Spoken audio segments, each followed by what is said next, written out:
Alrighty, out here in the garage, working on the GR Corolla. Gonna be installing JBL BassPro Nano powered sub. Picked up the crutch filled 10 gauge wiring kit. I hadn't even ever opened this box. It's still taped shut. So, alright, so in the box, looks pretty basic. I mean, it's a powered sub. I'm not gonna be using the base knob because I don't really care. Mounting brackets and an extra fuse. A little wiring harness, we're gonna need that. I also picked up some fuse taps. I don't really feel like cutting into factory harness, and I would prefer something that's removable, so going with these guys, and then I'm just gonna mount it to the floor underneath the passenger seat, so some Velcro will stick it down. But so here it is out of the bag. Pretty heavy. This feels like a solid, I don't know, 10 pounds, 12 pounds maybe. She's pretty heavy.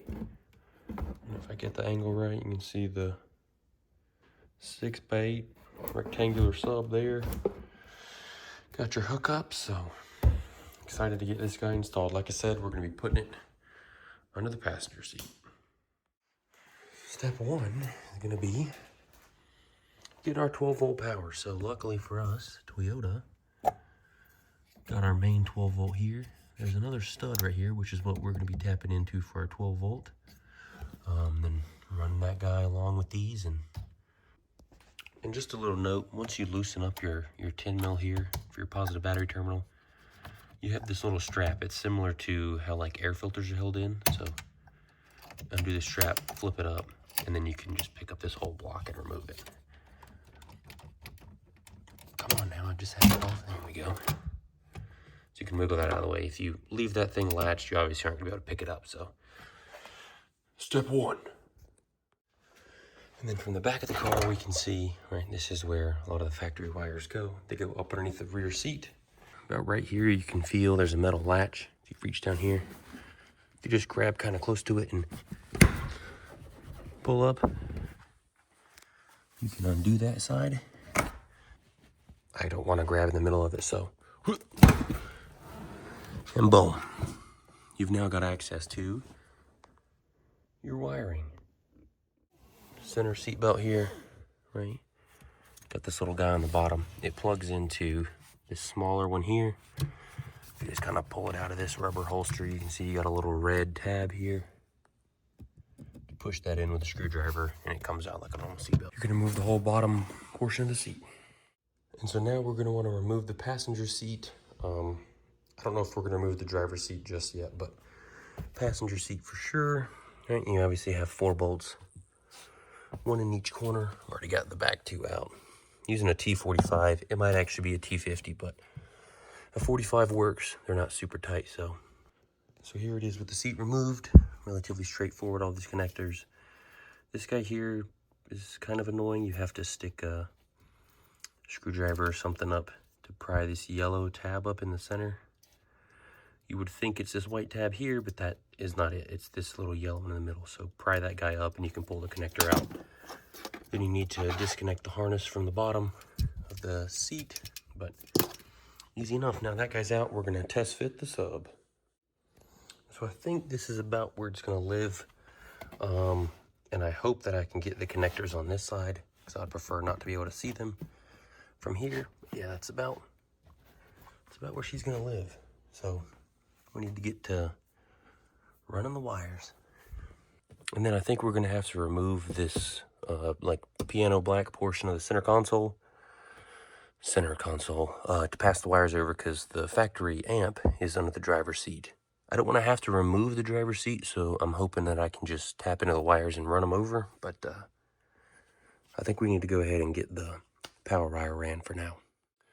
All right, now that was super easy. I just took the non-ring terminal end, just kind of started fishing it along those wires and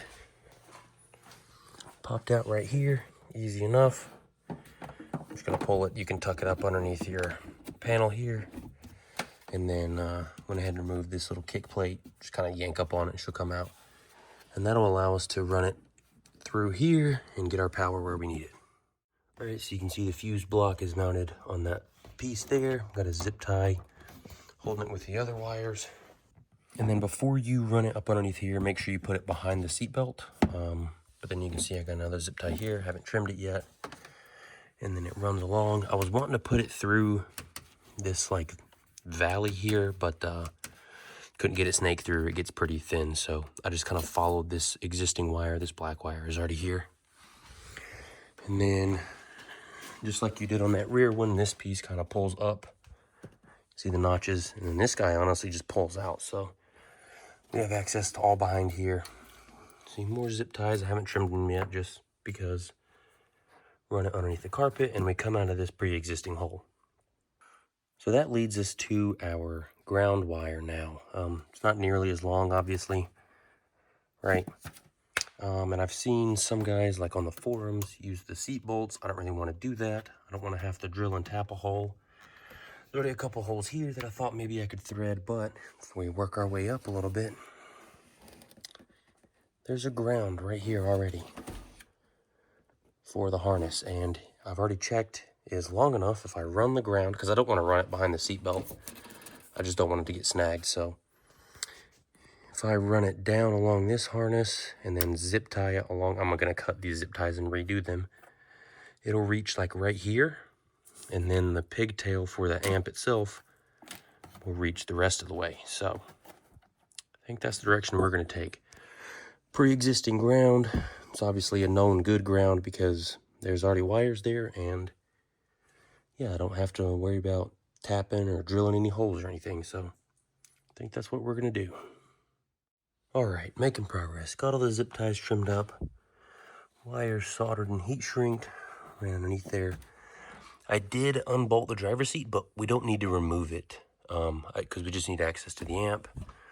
Removed this piece, super easy. You can watch 6 Elements video for their stabilizer plate install, but also got it unbolted because we're gonna need to run the wires underneath. And your JBL amp is gonna have a cover on it like this. It has 2 snaps back here, so kind of pry up from this edge. It'll unsnap and you can pull it free from this guy.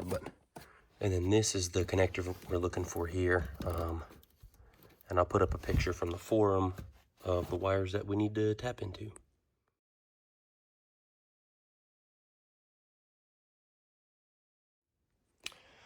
Okay, time for another beer if you haven't already had one. So, got the posi taps on for one side. So this would be the left side speakers.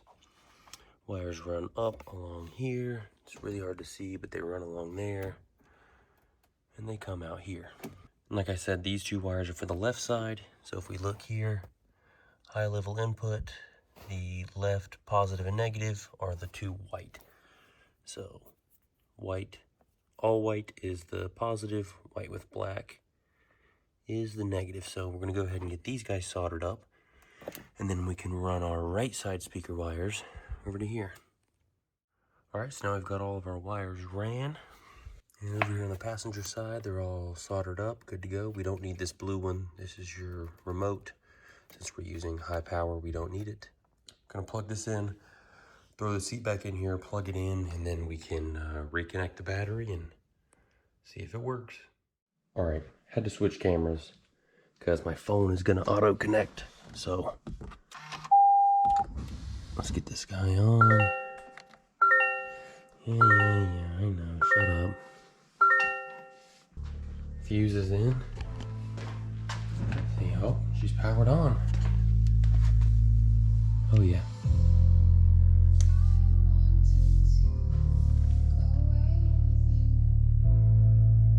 Heck yeah.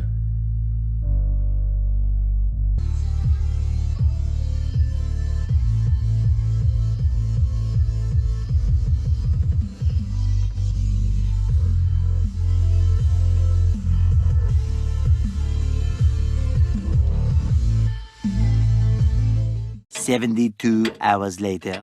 All right, so it's been a couple days, lived with it, really like it, but as you can see, this is not the original orientation. So originally, this JBL was facing the rear of the car, rotated it around.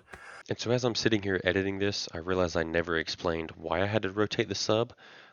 So with the JBL facing the rear of the car, the passenger seat rail was actually hitting the subwoofer. So whenever you went to tighten up the rear bolts, it was pushing the sub down into the carpet, and I didn't like that. And at one point I had like the connectors and the buttons over here, but I didn't like being able to see the wiring harness and the green light on it. It kind of annoyed me. I just feel like it wasn't my best work. It didn't look as clean as it could, so I decided to extend the power and the ground wire. So now, you know, it runs along this little tunnel, and this is all you see. So I think this is a much cleaner setup. And so it's in its final resting place now. You can see, I mean, you can barely see it. I originally had it crammed up against like this carpet here, and it was still kind of rubbing on the seat rail. So I've got about a finger and a half width here now. You can see you can wiggle a little bit, and the sub is not touching the rail. Can't even see it. And then this is obviously from the back seat. Got the passenger seat up as far as it could possibly go. We've got plenty of room. So you can see we've got daylight here, so it's not in jeopardy of touching the seat rail. We can still access our buttons and our adjustments and everything. So fitment is spot on. So now that I've had a couple days to live with it, I'm really enjoying it. I don't think that the factory JBL system is bad per se. I just don't think it's very good. It's lacking in a lot of areas. It sounds pretty flat. And there's basically zero bass. The front two door speakers are supposed to be your subs, your woofers, but they don't really do much. They sound like bass, but there's no bass there. Like, it's almost like it's emulating the bass, if that makes any sense. Whereas with that little, you know, BassPro Nano, even though it's pretty small, it fills the cabin with bass. I feel like it's appropriately sized to be mounted under the seat. I wouldn't necessarily want it in the trunk. I don't think there's enough bass coming out of it for that, but I didn't want this to be, you know, roll up to red light and it's rattling a license plate. Like, that's not what this was. This was just to fill in kind of the blanks of the factory sound system, and I feel like it did that really, really well. So I hope y'all enjoyed the video. Hope you learned something. Thanks for tuning in, and I'll catch you in the next one. Peace.